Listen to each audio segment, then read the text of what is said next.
This is the HP Omen Max 16, and as we record this video, it's one of the lowest cost RTX 5090 laptops you can buy. It promises top-tier performance, but can it deliver while coming hundreds, if not more than $1,000 less than the competing laptops? What's the catch? Well, we've got the answer to that right here, right now on Robeytech, after a word from our sponsors. This video is brought to you by our official Robeytech build mat. If you've been watching the channel for a while, you'll probably recognize it.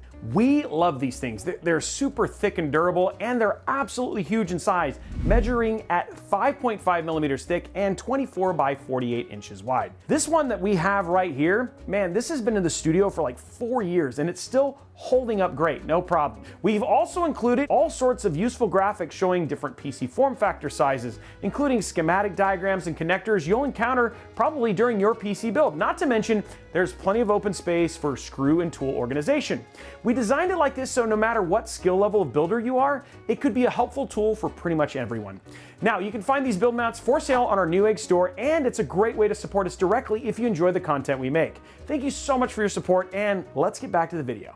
The Omen Max 16 is HP's new flagship gaming laptop, and having been in the business for more than a decade now, they are no stranger to high-spec, high-performance gaming PCs. On paper, it checks all the boxes you'd expect from a high-end gaming laptop. It's top tier. It's got full wattage mobile RTX 5090 graphics. It's got a fast 24-core Ultra 9 processor. It's got a 240Hz OLED display, enough RGB to even make Razer and Corsair jealous. We'd usually wait to talk about pricing, but with the Omen Max, its price is a big part of the story. While other RTX 5090 laptops like the Razer Blade 16 tip the scales at $4,500, the even lower cost competitors like the Lenovo Legion 7i are hundreds of dollars, and those ask more like $3,700 plus. But the Omen Max 16 came in at $3,100.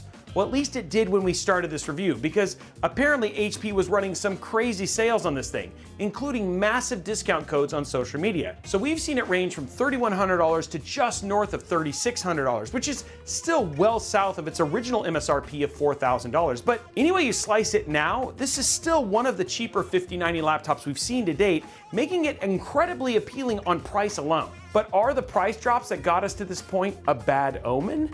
See what I did there? That's good, right? We have the answer, but before we dive in, we'd like to thank HP for sending the Omen Max 16 out for review so we can answer that very question for you today. Diving right into the details, thin and light are not the words we'd use to describe the Omen Max 16, but it's also not the biggest or heaviest laptop either. It measures just over 14 inches wide, or 356.6 millimeters, about 11 inches deep, or 269 millimeters, and 0.98 inches tall, or 24.9 millimeters. For weight, it clocks in at 5.9 pounds. Now, it's not banking on exceptional portability, it's actually a few millimeters thicker and 24% heavier than last year's Omen Transcend, which is about the same weight difference for the previously mentioned Razer Blade 16 or the Asus ROG Zephyrus G16. That extra height and weight allows for some truly impressive specs, including an NVIDIA RTX Mobile 5090 GPU running at an uncapped 175 peak watts, and a 24-core Intel Core Ultra 9 275HX. Our system also came with 32 gigabytes of LPDDR5 memory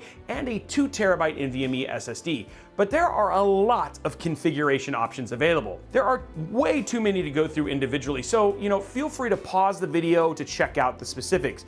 But pretty much everything can be scaled up and scaled down, and you can even opt in for AMD Ryzen CPUs if you'd rather go Team Red than Team Blue. Pulling back to the chassis, we have an all-aluminum frame available in either black or white, and we recommend white if you want to avoid fingerprints. I/O, it's decent, with 2 Thunderbolt 4 ports and an audio jack on the left, and a USB Type-A on the right. Now, the rest of the I/O is around the back with another Type-A, Gigabit Ethernet, HDMI 2.1, and the power adapter jack going in there. Speaking of the adapter, the Max 16 comes with a beefy 330 watt power supply. It's thin but long and definitely adds weight to the overall package. Now, you can get away with using a smaller 100 watt charger for productivity, but for gaming you'll need to keep the adapter on standby to keep the battery charged. And if there's a shortcoming to the Omen Max 16, it's the battery. It has an 83 watt hour capacity, but it eats through it fast. It lasted less than 3 hours in the UL Procyon Office Productivity Battery Drain benchmark, and for real-world gaming, you're looking at around an hour, and that's with a significant performance handicap. When you do game, the picture on its OLED panel is nothing less than stunning. It comes with a 2560 by 1600 resolution, the 16 by 10 version of 1440p, and its inky blacks, rich colors, and killer HDR make it worth saving for, if your budget can stretch for it. It also offers great color gamut coverage with 100% of the DCI-P3 and sRGB color spaces covered. Technically, you can also pick up the Omen Max 16 with an LCD at the same resolution or drop to 1200p to save a few dollars, but trust us, at least get the OLED. Now the sound accompanying that picture is also nearly as good. The Max 16's 2 stereo speakers deliver an impressive amount of bass for a surprisingly full-bodied and spacious sound, up to around 90% where distortion starts to creep in. Until that point, it's a good example of laptop audio done right and allows you to fully enjoy games, music, and movies without needing a headset. Now, we don't want to oversell it, and a great pair of headphones or speakers is still going to sound better, but that balance of bass and detail definitely puts it towards the top of its class. Switching gears to the keyboard and trackpad, the Omen comes with a full-size keyboard that includes a numpad for productivity and assigning macros. The keys have a nice tactile bump and aren't mushy. If you're a fan of RGB, you're in for a treat. The keys, they're not just backlit, they're enveloped in RGB with pudding-style keycaps.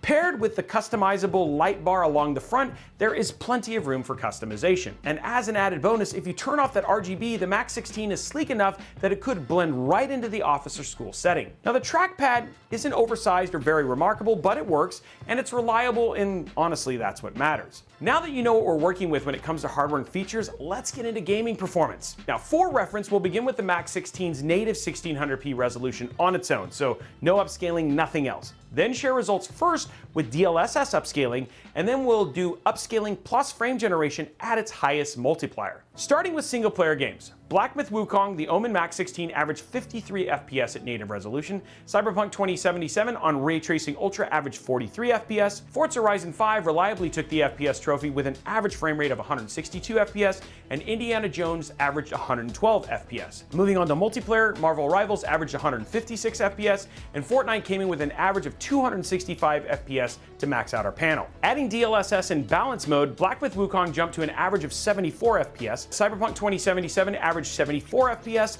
Forza Horizon 5, a beacon of optimization, averaged 168 FPS, and Indiana Jones came in with an average of 140 FPS. Now back to multiplayer, DLSS pushed Marvel Rivals to an average of 175 FPS, and Fortnite averaged 242. Finally, adding in all the bells and whistles when we add frame generation, Black Myth Wukong topped in at an average frame rate of 120 FPS, Cyberpunk 2077 averaged 231, Forza Horizon 5 averaging 253, and Indiana Jones averaging 310 FPS. And finally, turning to Marvel Rivals, we top out with a massive average frame rate of 452. Overall, it's a strong showing and usually outperforms the Razer Blade 16 in the same set of tests, showing how important the Omen's extra watts truly are. It also outperformed the MSI Titan 18 HX-AI, which you can see our full review of right here, but that used a 4K resolution. Both look great, but with FPS being so much higher, you'll really need to crave that higher resolution on the Titan to make it worthwhile over something like the HP Omen Max. Moving on to creator applications and CPU stress tests, we kick things off with Puget Bench Creator Application Benchmark. The Omen Max 16 performed well overall, landing right where we'd expect it to be, below the Intel Core Ultra 9 285HX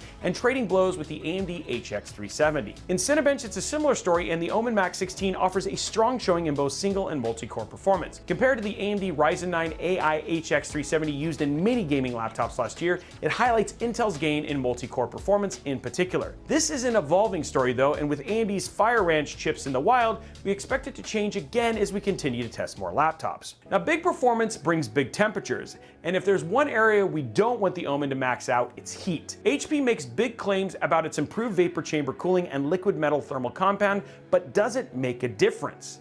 Not really. At idle, the Max 16 CPU rested at an average of 57 degrees Celsius, but pushed its limit under load, jumping to 99 degrees on average. Now for gaming, the CPU didn't get quite as hot, but it still averaged 92 degrees. Now the RTX 5090, finally getting a chance to stretch its legs, comes in with an average temperature of 70 degrees, leaving headroom to spare. Though the keyboard only ever felt warm, the underside of the Max 16 definitely felt a little uncomfortably warm to play games with it directly on your lap. With relatively high temperatures to contend with, it begs the questions, just how loud are the fans? At idle, it's not very. We measured them at just over 42 decibels, which we found to be audible but not distracting. Under load, that ramped up to 56 decibels, which puts it right in the middle for a gaming laptop in terms of noise. So, does the HP Omen Max 16 earn our recommendation? On the one hand, it really has a lot going for it, and at a price that is hundreds if not thousands of dollars less than the competition as we record this, it's probably okay that it has some trade-offs. The laptop absolutely devours its battery and gets warm in the process.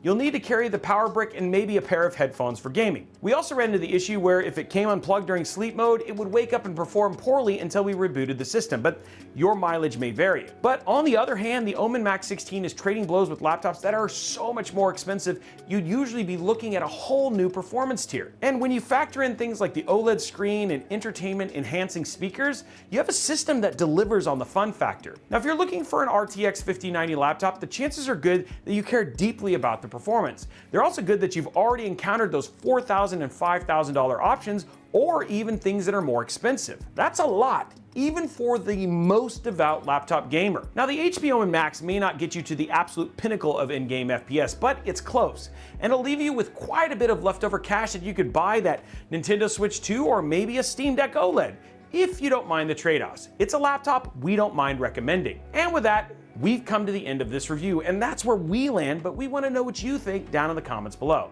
What's an acceptable trade-off for a top-tier laptop with this kind of price? Is it even worth picking up an RTX 5090 laptop, or gamers better served with mobile 5080 or 5070 Ti gaming chips? Or maybe even something else entirely?